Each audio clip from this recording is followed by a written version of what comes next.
शुरू किया था। जनता उम्मीद में थी कि चुनाव के बाद काम शुरू होते, लेकिन वो वादे भूल गए, उससे जनता थक चुकी है। न हमारी बात सिस्टम सुनती है, न सरकार सुनती है, न विधायक न सांसद। हम चारों के खिलाफ सड़क पर उतरे थे।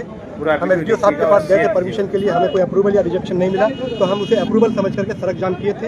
सर आप रोड जाम का शांतिपूर्ण नहीं कर रहे थे, हम रेस्क्यू टीम हमारी थी। रोड जाम करने का तो सर आकर के हमें बोले कि आप अधिकारी के लोगों को दीजिए। हम बोले कि बीडीओ साहब को बुलाइए, सीओ साहब को बुलाइए, हम बोले ज्ञापन सौंप देंगे, हम धरना खत्म करेंगे। आप आए हैं, हमारी बात जिला अधिकारी तक और सिस्टम तक पहुंचाइए। विधायक और सांसद पर हमें कोई भरोसा नहीं है, वो लोग किसी काम के नहीं है। चुनाव के वक्त तो वादे करते हैं, फिर चुनाव के बाद इलेक्शन जीतने के बाद वादे भूल जाते हैं। जनता कीचड़ में चलने को तैयार, जनता मजबूर होकर नाव पे सवारी करती है। आप देखते ही होंगे, सीओ साहब को भी मालूम है कि प्रत्येक वर्ष अमर विधानसभा में कितने बच्चे नदी में डूब के मर जाते हैं, कभी नाव दुर्घटना हो जाता है। तो इस तरह की समस्याएं रोजमर्रा की समस्या है। हम उससे निजात पाने के लिए अमर विधानसभा की जनता सड़क पर है। हमारे साथ नौजवान हैं, युवा यूथ संगठन के लोग हैं, सारे बुजुर्ग का साथ है, जनप्रतिनिधि हमारे साथ है, अफरोज साहब है, मुख्य आसलीन साहब हैं, हमारे खाली प्रमुख साहब हैं, अरविंद साहब, और भी बहुत सारे लोग हैं। इंजीनियर महबूब साहब भी पीछे आए हैं। सारे जिम्मेदार लोग हैं। मुख्यतः इसका ऑर्गेनाइजर युवा यूथ संगठन है, जो हमने अभी फॉर्म किया है।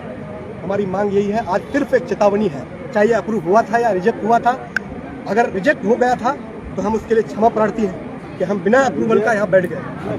कोनो बात नहीं था, रोड जाम नहीं करना, शांतिपूर्वक, उसके लिए हम क्षमा प्रार्थी, शांतिपूर्वक था। लेकिन हम सिस्टम से एक सवाल भी है सर, कि अगर हम आपको आवेदन दिए एक सप्ताह पहले, तो आपकी भी जिम्मेदारी बनती है कि अगर रिजेक्ट हुआ तो हमें इन्फॉर्म करना चाहिए था, क्योंकि हमारा नंबर था और ईमेल आईडी था।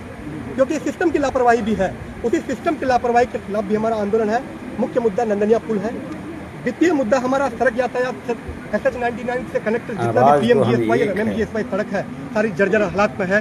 सर जाते हैं इलाके में, जिस रास्ते को तय करने में इसे 15 मिनट लगता, इन्हें 3 घंटा लगता है, 1 घंटा लग जाता है। ये समस्या यहाँ की जनता डेली झेलती है। तीसरा हमारा समस्या है ब्लॉक में भ्रष्टाचार, उसके बारे में भी लिखा गया है। ब्लॉक में क्या भ्रष्टाचार हो तो बता ही दीजिए, क्योंकि आप हैं, हम बता ही दीजिए। बिल्कुल।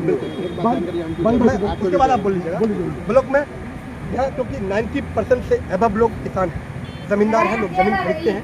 मोटेशन के लिए ब्लॉक जाते हैं, कर्मचारी के साथ एक दलाल रहता है। जब वहाँ पैसा नहीं लेने का मौका नहीं मिलता है तो घर घर वसूली करने के लिए बाइक से चला जाता है, पैसा लेता है। जबकि मोटेशन का एक टाइम फ्रेम होता है 72 डेज, 72 वर्किंग डेज में अगर अप्रूव नहीं होता है तो रिजेक्ट कर दीजिए आप फीडबैक दे करके। लेकिन यह 3 साल 4 साल तक लोगों को दौड़ाते हैं, मोटेशन नहीं होता है, पैसा लेकर के बैठा हुआ है। बहुत सारे लोग हैं, मैं आपको एक ज्ञापन और भी दूंगा सर, नाम लिख करके ज्ञापन दूंगा, जो 1 लाख 1.5 लाख रुपए करके लिया भ्रष्टाचार के खिलाफ।